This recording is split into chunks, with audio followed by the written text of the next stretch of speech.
C'est l'édito politique d'Antonin André. Bonjour Antonin. Bonjour Thomas. Ce matin, la mort des partis traditionnels, dimanche soir avec l'élection présidentielle.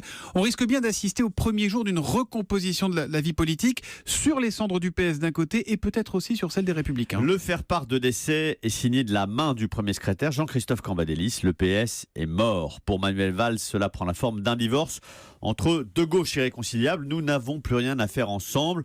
Le clivage idéologique est bien identifié. Il y a ceux qui intègrent l'économie de marché, le libéralisme, et ceux qui le combattent.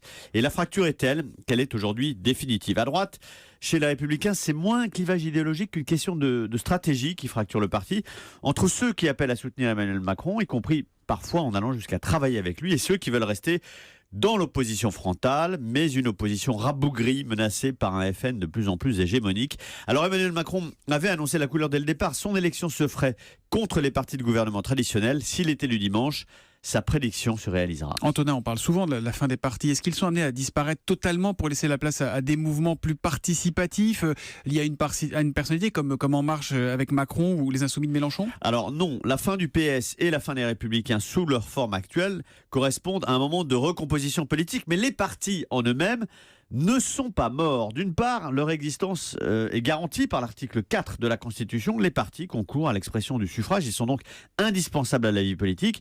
Et le financement de la vie publique, d'ailleurs, repose sur leur existence.